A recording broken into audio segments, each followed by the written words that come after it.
Warning: the following podcast contains violent scenes that may be unsettling to some listeners. Listener discretion is advised. 1937 was a year of strife and blood-soaked paranoia. Agents of the People's Commissariat for Internal Affairs, the NKVD, hold almost total authority over the common folks, acting as protectors and tools of Stalin's delusions. Welcome to Cold Harvest, a Call of Cthulhu scenario set during the Great Purges of the Soviet state. Join Becca as Katja, Adam as Mikhail, Joaquin as Tumor, and Craig as the keeper of the Arcane Lore, as they embark on a journey to discover what madness befell the small farming commune of Krasivy October 3.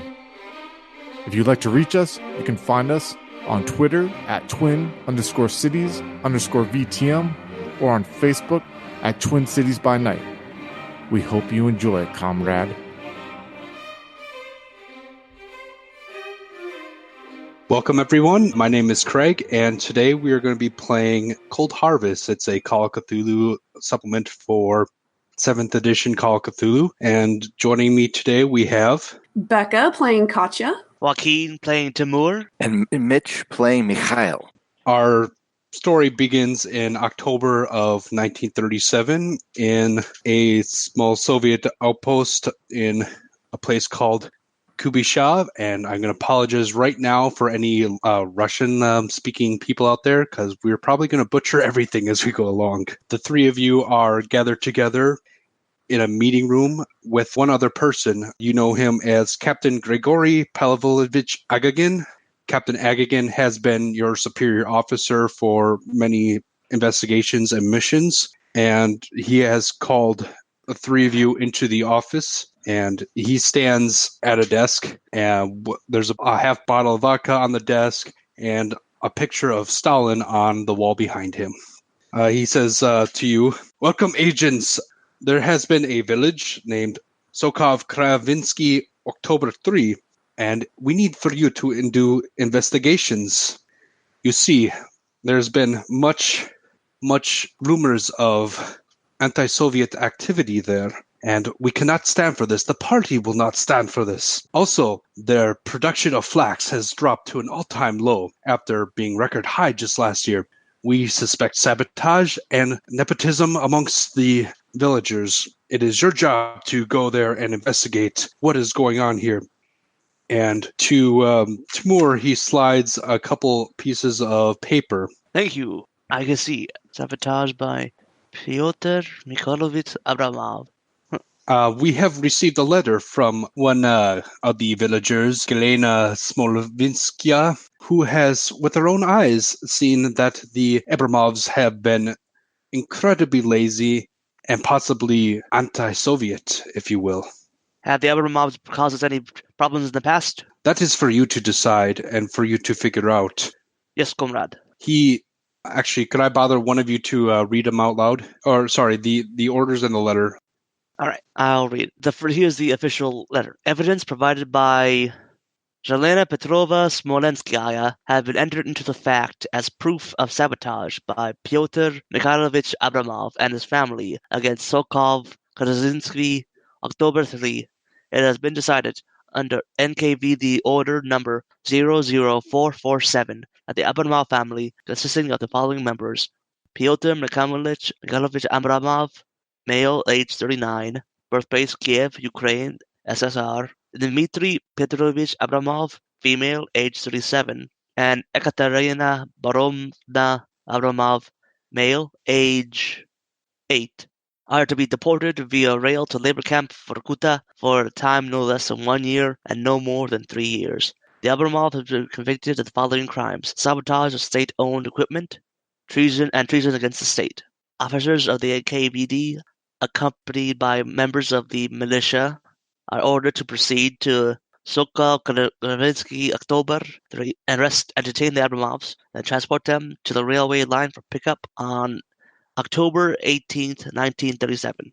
He also, amongst the piece of papers, provides the original letter that was written by Galena, and says that The state requires you to make everything right in the next few days. Comrade Beria will be there to inspect the Sokov, and he will remember party members who have made his job a little easier. I expect full reports from all of you. We will do so, comrade. Do you have any questions now? I am good, comrade. I turn to my other two. Do you have anything to say? Niet. No. He then explains that today is the 10th of October, and the train will be arriving on the 13th, which is only a couple days from now. And you know that the village is about 200 kilometers south of your current position, and it would be some journey across the frozen wastes to get there. All right.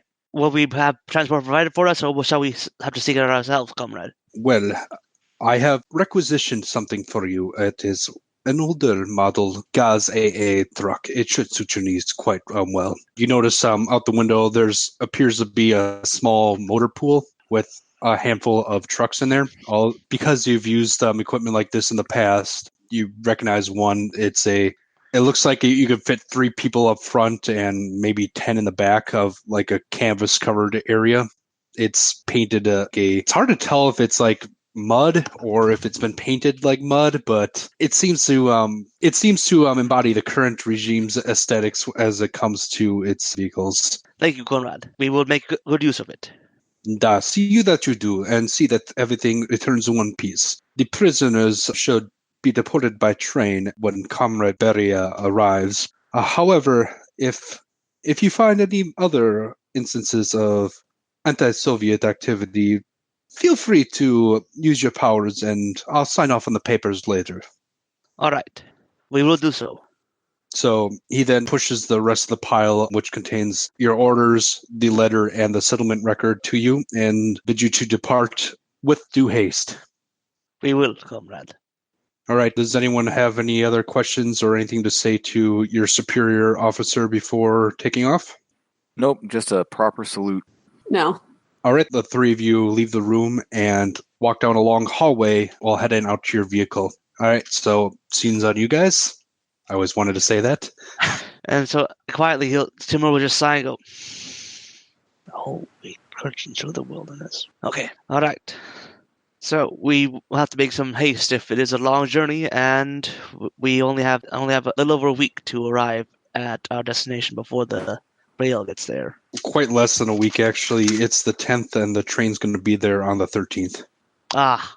And our job is to escort the family members, 3 of them, to the drill yard to be sent off to the work camp. And that's all that we're doing? We're also looking for potential other people who might have been in cahoots? Yes. And any other signs of anti-Soviet activity and also he mentioned that the flax production has been down in the last season, which previously it was at record high levels. There's something is going on there, and it seems like anti-Soviet behavior is certainly afoot. Well, we have no time. We have very little time, so quickly, gather your supplies and let's get on ready to depart. Shall we meet back here within an hour and a half? Yes, make your preparations, then we leave today. Very well. Right, let's go. Okay, does anyone have anything that they want to do before leaving your current position at Kubyshav? Yeah, real quick, Tumor will go over to visit his wife and son and just be like, yeah, I have to leave for official business for like a week and maybe a little bit more. Oh, do hurry back. We worry whenever you go onto these missions of yours, Timur. Do not worry, my dear. There'll be no worries. It'll just be a quick stop over some small village and then right back to rob off the anti-Soviet instigators and then right back home. We will just simply appear, show off our government-issued pistols, and we shall be back before you even notice we're gone. Your child hugs your leg as you say this, and then your wife kind of looks down at you and says, "Do be careful there, Timur. If you lose your position, I don't know how we'll make it without that." I will return. You can promise me that. I've been a good Soviet citizen, and I will continue to do so for many, many years. She nods, and the scene closes as you are embracing. Okay, Mikhail, what would you like to get up to in the 90 minutes you have? Mikhail will just grab his gear and we'll say if he can procure it, 5 bottles of vodka. It takes some trading and owing some favors to some people, but you could manage to get some. Can you give me a luck roll, please? Sure. Nope, 82. Well, you do have a half-drank bottle of vodka at your own premises, but it seems that a lot of people, mostly because some of the villages, which are kind of feeders to the area, have been underproducing, they don't really have a whole lot to barter for, so the few rupees that you have, or ruples that you have, aren't really doing the trick. A lot of people seem unwilling to part with much of their food. Okay. Then I'll just bring my own vodka with me then. And what is Katja wanting to do in your time? Katya's just making sure she has all her gear put together. She takes extra time to look over the documents that we've already received. And before she goes, she also makes sure to grab a locket, her locket with her mom and her dad. And she just kind of gives them both sides a quick kiss, closes it up, and then puts it inside her jacket. Basically, the camera shows a touching scene as a real daughter of the Red Army, and NKVD is doing her duty before heading off to another adventure for Make Better of State. The three of you convene near 90 minutes later in the motor pool in front of your transportation. The sky is gray, and it's hard to tell from the sun what time of day it is, but it's still only late morning. You figure it's going to be couple hours at least to get there, and you notice that the vehicle which you've been assigned has been pretty poorly taken care of these last few months. Typical. Yes, yes, we shall make do as proper Soviet citizens. And I turned. Which one of you is the best driver? I have much skills in driving. Very well. You shall make sure that our vehicle is capable of taking us all the way to our destination and back. Yes, sir. If you would like to roll me either drive skill or a mechanical repair to inspect the vehicle, you can do so. To inspect the vehicle first. Well, I have both, but the drive's a lot better. Okay, you can totally use that then. Okay. Oh, I just barely failed. It's barely failed. This sort of thing. This sort of vehicle condition is quite common around. You look around and notice that many other vehicles are in a similar state. So you've been making do with what you've been given your entire life, so why should this be any different? All right. So the three of you pile into the Gaz AAA. There is enough room for the three of you to fit up front, but if someone elects, they could ride in the back. We're all sticking together for warmth. It's a tight fit up front, but the three of you managed to fit in. You start up the truck, and the engine, after a few tries, purrs a life, and you depart from the motor pool. You have a pretty uneventful trip for the first couple hours. Do you guys want to discuss your mission on the way down? I suppose I'll just turn to the others and say, yeah, our priority is to make sure the Abramovs are secured and then determine why the production of flax has been halted. Whether it was just the Abramovs themselves or it was another family in the area, we shall find out. I cannot help but wonder why there was only one report regarding this behavior. You are right. Perhaps there is deeper corruption in the village than we previously thought. That seems most likely. All right, just be prepared to use your revolver if necessary. I shouldn't come to that, but just be ready. As you continue to drive, you notice that it starts to snow just ever so lightly on the road. But as you're going, you pass another village on the way. It's not the village that you are headed towards, but it's called Sokov Leninsky 2. It's another farming community about 90 kilometers south of where you started from. So you're almost halfway there by this point. You drive through the small community and continue on your way to October 3, maybe a half hour after leaving the last village. You notice that the snow has been picked up quite a lot here, and also the roads are not nearly as well maintained as they were the previous part of your journey, whereas they've been kind of like paved over. They've kind of turned to like a rough gravel road, and while your Gaz AA can't handle it, it is becoming a lot more difficult for you to maintain control, Katja. All right. She will do her best to figure out that going fast, but going more or less safe. Mm-hmm. Do you need me to roll? Were you going to slow down in order for the conditions, or I was just wondering if you're going to continue your normal speed in order to make it before dark? Ooh, otherwise we would make it after dark. Yes. Okay. Oh gosh, I'm going to hate saying this. She's going to continue to go forward at the same speed. All right. At this point, I will actually need a drive roll. Sounds good.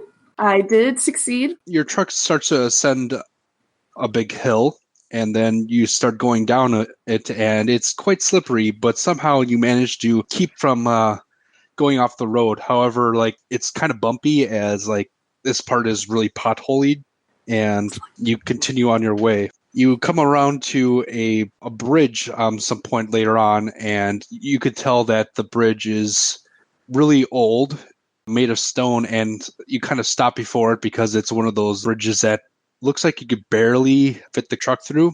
And by this point, the snow is fallen quite a bit. But you know from your experience driving that bridges tend to be much more slippery when you have air underneath it. Okay. Taking that moment to see line the car up just right, Katja will slowly drive over the bridge. All right, can I get one more drive roll? Yeah, it looks like you managed to just squeeze through, and you managed not even to scrape along the sides. However, you're going through, and you see in the distance the village is starting to quickly approach. While you have been doing a good job, it's starting right now to get dark, and in the distance you see a handful of flickering lights, and they slowly start to be turning out, all but one. The village at this point it's at least 15 kilometers away, but you can kind of see it from your vantage point by this bridge. So it's still light outside, though, or is the sun just gone down? It's starting to go down right now, and you reckon you have maybe a half hour before it's completely dark. All right. It is mid-October in the northern hemisphere during the winter, or beginning of the winter, so... Does the truck have headlights? It does. Do they work? Well, you turn the lights on, and one of them shines the light. The other does not. Not so. That should be good enough to get us. Yes. Yeah. All right. You start to go along, and you gradually approach the village. There is a small approach to the village, a small gravel road that leads to it. But other than that, you see, maybe less than 24 small structures and 2 larger structures that you assume are a barn or barns.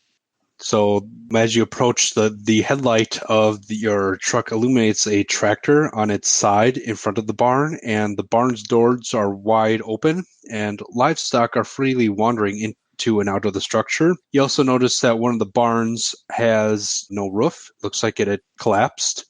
You smell rotting vegetables, and as you're driving through, you also notice that the flax fields look like they have been planted well and have sprouted. However, snow has fallen on them before they could even be harvested. I see incompetence around here, and definitely looks like something has gone wrong. Very wrong. Mikhail checks his revolver, make sure it's loaded.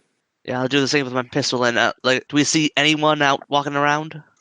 The only thing you see walking around right now is the livestock, which seem to be underfed and malnourished and very sickly.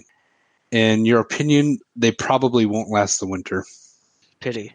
So much material for the Soviet Union gone to waste. I'll get out of the car and, making sure to go up to one of the barns, just have my back to something. So just call out, say, "Agents of the NKVD, present yourselves." Your voice carries off into the wind, and no one answers. You look around, and at this point, it's at least after 6. It's hard to tell, but the snow is dropping down on you, and the wind whips up, and you're answered with silence. All right. At this point, I'll gesture for the others to follow me, and I'll draw my pistols. Be on alert. We might have some anti-Soviet guerrillas in the area. All right. Katja will pull out her pistol as well and follow suit.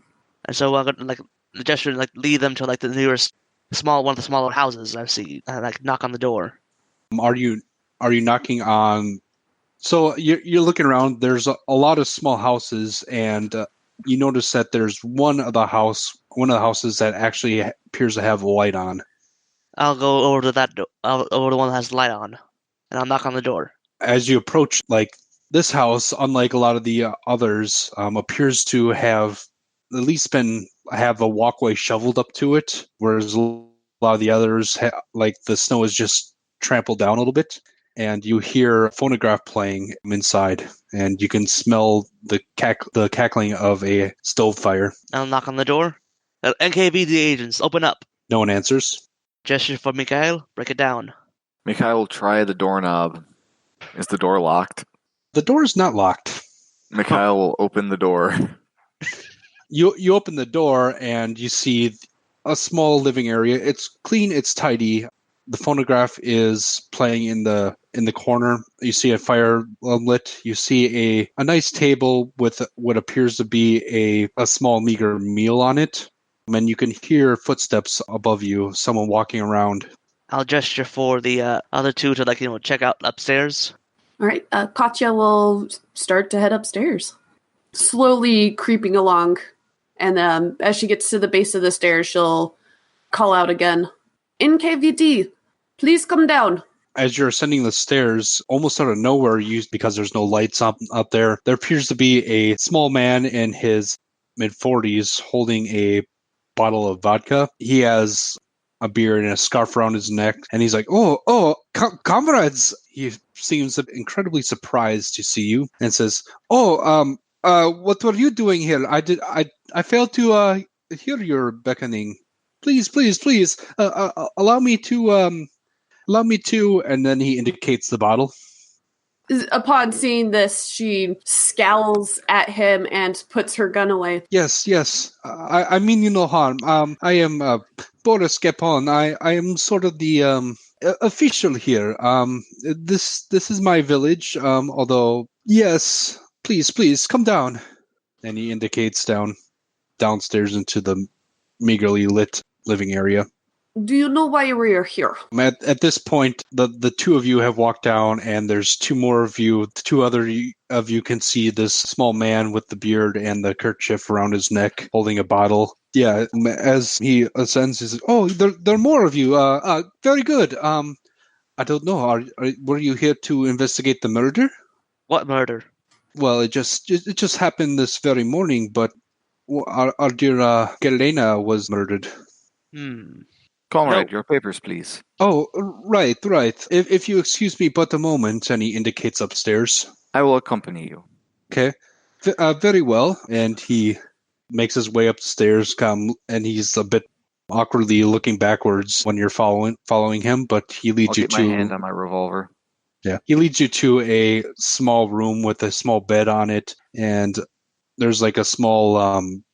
chest in the corner, which appears to contain much of his clothing and his meager possessions. And he opens it up and starts rifling through it and produces a small box the size of a cigar box. And you can see lots of paperwork in there, but he eventually produces his identifications. He says, I apologize, but not very usually ask for identifications in the village. You understand, of course? I do, but we are not from the village. Right you are, comrade. Right you are. Is everything in order? I'll look over the paperwork to make sure. How does it look? It identifies him as Boris Androvich Gipon, and it seems that he was appointed to be basically the facilitator of this village a couple years ago. The village was established 3 years ago, and that's all kind of written into his dossier. Comrade Gepon. Tell me more about this murder. Well, our dear Galena, she was found dead this morning at the edge of the pond, north of the road. I'm sure you passed it when you drove in, yeah? Da. What was done with her body? Well, her body is her husband has it in her husband Vasily. He has it in their home right now, but I'm pretty sure that. Then he kind of trails off. Pretty sure that what? Well, I personally think that she was got drunk and wandered off and maybe drowned. But there's much rumors that the Abramovs or one of their friends, they must have killed her, Vasily say. Please join us downstairs. He reaches his hand out for the paper. I will hold on to this for now, thank you. He looks disappointed but nods his head and closes the chest and invites you to walk before him. No, please, after you. Oh, yeah, you are too kind, he says, and slowly descends the stairs. Katja and Tumor, after a few moments, you notice the two other men slowly descending the stairs, and they arrive into the living space. Please, tell us more about the Abramovs. The Abramovs, they were very good members of the party. They first here 3 years ago, and they worked hard on the village. However, lately, none of my subordinates seem to be wanting to work lately. They've been ill, but I'm sure that explains everything. Ill. Da comrade, very sick. I mean, there's been allegations of laziness, but I do believe that they are very ill. So ill that none of them could keep the livestock within the barns or harvest the fields? Well, they're not the only ones in the village, And he kind of looks like he kind of winces as he says that. Katja will actually start. He mentions people being ill, and she'll eye him, getting a little bit closer, looking him up and down. How come you don't seem to be ill? Could you actually make me a psychology roll, please? I failed. Well, I'm very strong. I work hard for party, but all these villagers, they just I don't know what's come over them. It's just they have their own needs, not wanting to contribute to party. I swear, if I had the upstanding citizens that they were 3 years ago, we'd have once again record productions. I'm sorry though. I'm doing the best I can, and while you did fail the psychology roll, he does seem to be genuine with his intentions. All But right. I have do not worry, comrade. I have training as a doctor. Just in the morning, we shall just point out the people who say are sick, and I will see what I can do about that. Very, very good, comrade. I'm very happy to have such understanding agents at my my house. Yes. What sort of illness do they have? They very sick. I'm no doctor, but What are their symptoms? Well, I suppose it happened with Pite at first, but he has these and he's indicating that his face. I don't know, like some corruption, and they just what's it called? Lethargy. They very all three of them very much not want to come out and do work. I visit them. I bring them food, but to no avail. Just you bring them food. I try very much in my duties to take care of my fellow members of the party. Your commitment is commendable. And he smiles a little bit when you say that. Now, you mentioned others in the village having this same illness. Who else has it? Well, it's not quite same for everyone. I mean, just others acting out. You understand? Like, I mean, Vasily just today he indicating Galena's husband. He very much sad, stricken with the death of his wife. But that's very understandable. But the work still need to be done. You understand? And what work? I look around and I see not much work being done. I very much agree. Work need to be done, and it's their job to do it. And there's the Yeserovs. They just all three of them acting very strange as well. Like Maria, she been married for many years to Andrei, and he lowers his head. I'm ashamed to admit it, but it seemed that she is more interested in doing carnal things rather than working on fields and plowing and maintaining tractors. Andrei, he just very angry all the time, and well, our tractor has been needing some repair. Mm-hmm. You might recall as you drove in that the tractor was flipped over on its side. Yes, the tractor that is currently on its side outside. Yes, that's very much the one. Why is it on its side? I, and he kind of stutters off. Can you answer the question, comrade? I cannot. I don't know. I really don't. I questioned him about it last week, and all I get is punch in face for my efforts. Who punched you in the face?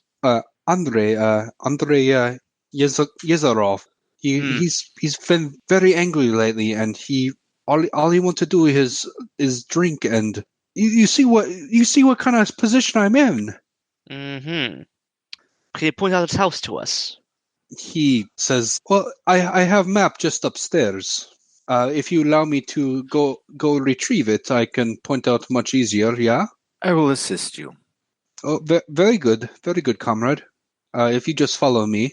And again, with my hand on the revolver, I'll go up with him. He ascends the stairs again, this time not pausing to look over his shoulder. Again approaches the chest full of clothing, brings out the smaller box with some papers, and produces a rolled up map. Perhaps you should just bring the whole box downstairs. If you insist. He takes the box and begrudgingly takes it downstairs, and the two downstairs again see the two men descending the staircase, one of them carrying a small box. He proceeds over to the dining room table and shoves aside his half-eaten dinner and starts laying the map onto the table. So yes, please, could you please point out Andrei's house? Yes, and he indicates, appears to be one of the ones closest to the pond in the northern end of the village. All right. Which home belongs to the Smolskayas? He indicates one of the more eastern ones. Mm-hmm. And which one do the Abramoms live in? He indicates one right next to the one he indicated earlier. He also points out his own house, which is kind of on the edge of town, kind of further away than everything else. If there's anything I can assist you with in your to speed you along, I would very much like to do that. But why are you here? I turn to Boris and I say, "We are here because we have received notice of un-Soviet-like behavior being committed by the Abramovs, and their accuser was Galena, the dead woman." Yes, I know that she wrote a letter, but I didn't think that anyone would take it seriously. I urged her not to send it, but it seems that she did anyways. I don't believe that the Abramovs were conducting any anti-Soviet behavior. The village, it's just been struggling, and it's not all their fault. We met our quotas in the last year, and he starts to give various excuses for why the and yet that is not what we have seen outside. We have not seen a protected village. We have seen one dying. He hangs his head a little bit and says, What am I to do? The tractor is broken down. The horses are sick. The weather has been very uncooperative. I'm sure that you've seen it in other villages as well, da? So you admit that your village is failing, and that you, as administrator, are responsible for this. The three of you can make some psychology rolls now if you like. Okay. Yes, I made it. I succeeded as well. I did not. Boris Gapon hangs his head and he looks to you, Mikhail, pleadingly and says, "What am I to do?" But the others, Katja and Tumor, you kind of notice that he seems partially embarrassed and partially scared in his reaction. Comrade, if you come clean about any un-Soviet behavior you're seeing in this village, you will not only be not punished, but you will be rewarded for your service to the glorious Soviet Union. Can you make me a persuade roll? No. I almost botched. Didn't quite botch, I think. He says, I will do what I can. I will do my best to assist you. Good. That is good. Now then, it's getting dark, it's getting late, and most of the village has gone to sleep already. Perhaps you do same, and we hit first thing in morning, yeah? That would be the most effective. I do agree with you on that. Very good. Where would you be staying then? These accommodations look fine. Don't you agree, comrades? Agreed. We can make it sufficient.